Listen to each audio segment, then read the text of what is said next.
أعوذ بالله من الشيطان الرجيم بسم الله الرحمن الرحيم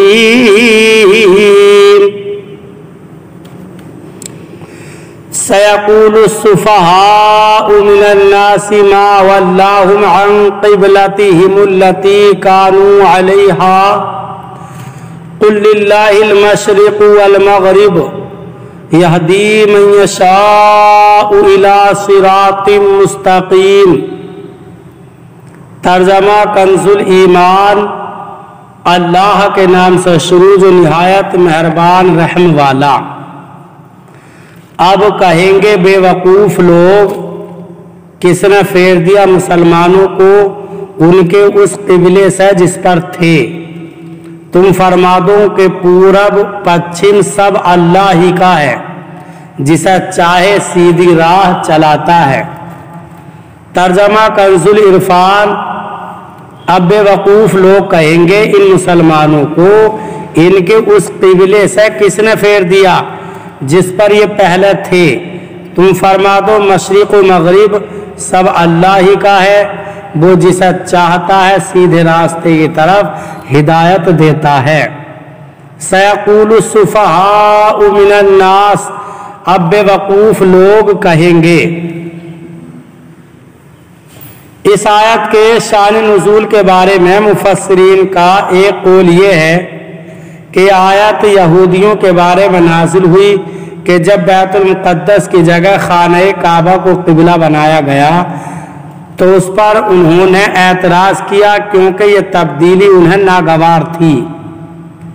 دوسرا قول یہ ہے کہ یہ آیت مکہ کے مشرکین کے بارے میں نازل ہوئی کہ جب قبلہ تبدیل ہوا تو انہوں نے آپس میں کہا کہ محمد مصطفیٰ صلی اللہ علیہ وسلم اپنے دین کے بارے میں تردد کا شکار ہیں اور ابھی تک ان کے دل میں اپنی ولادت گاہ یعنی مکہ مکرمہ کا اشتیاق موجود ہے، لہذا جب انہوں نے تمہارے شہر کی طرف توجہ کر لی ہے تو ہو سکتا ہے کہ وہ تمہارے دین کی طرف بھی لوٹ آئیں۔ تیسرا قول یہ ہے کہ یہ آیت منافقوں کے بارے میں نازل ہوئی کیونکہ انہوں نے اسلام کا مذاق اڑاتے ہوئے قبلے کی تبدیلی پر اعتراض کیا تھا۔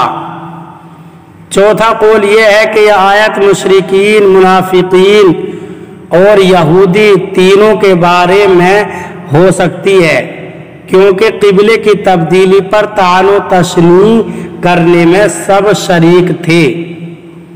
اس آیت مبارکہ میں غیب کی خبر بھی ہے کہ پہلے سے فرما دیا گیا کہ بے وقوف و جاہل لوگ قبلے کی تبدیلی پر اعتراض کریں گے، چنانچہ ویسے ہی واقع ہوا کہ لوگوں نے اس پر اعتراض کیا۔ السفہاء من الناس، بے وقوف لوگ۔ قبلے کی تبدیلی پر اعتراض کرنے والوں کو بے وقوف اس لیے کہا گیا کہ وہ واضح بات پر اعتراض کر رہے تھے، کیونکہ سابقہ انبیاء کرام علیہم السلام نے نبی آخر الزمان صلی اللہ علیہ وسلم کے خصائص میں آپ کا لقب ذوالقبلتین یعنی دو قبلوں والا ہونا بھی ذکر فرمایا تھا، اور قبلے کی تبدیلی تو اس بات کی دلیل تھی کہ یہ وہی نبی ہیں جن کی پہلے انبیاء اکرام علیہم السلام خبر دیتے آئے ہیں، تو صداقت کی دلیل کو تسلیم کرنے کی بجائے اسی پر اعتراض کرنا حماقت ہے، اس لیے انہیں بے وقوف کہا گیا۔ جیسا کوئی دھوپ کے روشن ہونے کو سورج کے طلوع ہونے کی دلیل بنانے کی بجائے طلوع نہ ہونے کی دلیل بنائے تو اسے بے وقوف کے سوا اور کیا کہا جائے گا۔ اس آیت میں بیت المقدس کے بعد خانہ کعبہ کو قبلہ بنائے جانے پر اعتراض کرنے والوں کو بے وقوف کہا گیا۔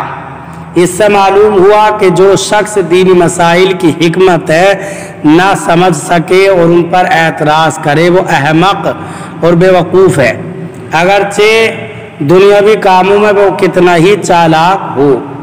آج کل بھی ایسے بیوقوفوں کی کمی نہیں ہے، چنانچہ موجود دور میں بھی مسلمان کہلا کر شراب، سود، پردے، حیا، اسلامی نظام وراثت اور حدود اسلام پر اعتراضات کرنے والے لوگ موجود ہیں، اور ایسے افراد قرآن مجید کے حکم کے مطابق بیوقوف ہیں۔ ما ولاہم عن قبلتہم التی کانوا علیہا، ان مسلمانوں کو ان کے اس قبلے سے کس نے پھیر دیا جس پر یہ پہلے تھے؟ قبلہ اس جہت کو کہتے ہیں جس کی طرف انسان منہ کرتا ہے، اور چونکہ مسلمانوں کو خانہ کعبہ کی طرف منہ کر کے نماز ادا کرنے کا حکم دیا گیا ہے، اسی لیے خانہ کعبہ مسلمانوں کا قبلہ ہے۔ یاد رہے کہ حضرت آدم علیہ السلام سے لے کر حضرت موسیٰ علیہ السلام تک کعبہ ہی قبلہ رہا، پھر حضرت موسیٰ علیہ السلام سے لے کر حضرت عیسیٰ علیہ السلام تک بیت المقدس قبلہ رہا، اور مسلمان بھی مدینہ منورہ میں آنے کے بعد تقریباً 16-17 ماہ تک بیت المقدس کی طرف منہ کر کے نماز پڑھتے رہے، اور اس کے بعد نماز ظہر کی ادائیگی کے دوران مسجد قبلتین میں قبلے کی تبدیلی کا واقعہ ہوا۔ نیز یہ بھی یاد رہے کہ حج ہمیشہ کعبے ہی کا ہوا ہے، بیت المقدس کا حج کبھی نہیں ہوا۔ قل للہ المشرق والمغرب، تم فرما دو مشرق و مغرب سب اللہ ہی کا ہے۔ قبلے پر اعتراض کرنے والے تمام لوگوں کو ایک ہی جواب دیا کہ انہیں کہہ دو کہ مشرق و مغرب سب اللہ تعالیٰ کا ہے، اسے اختیار ہے جسے چاہے قبلہ بنائے، کسی کو اعتراض کا کیا حق ہے؟ بندے کا کام فرما برداری کرنا ہے۔ گویا فرمایا کہ اے حبیب صلی اللہ علیہ وسلم آپ فرما دو ہم مشرق و مغرب کے پجاری نہیں کہ سمتوں پر اڑے رہیں، بلکہ ہم تو اپنے رب تعالیٰ کی عبادت کرنے والے ہیں، وہ جدھر منہ کرنے کا ہمیں حکم فرمائے ہم ادھر منہ کر کے نماز پڑھتے ہیں اور پڑھتے رہیں گے۔ اللہ تعالیٰ ہمیں قرآن پاک پر صحیح معنی میں عمل کی توفیق عطا فرمائے۔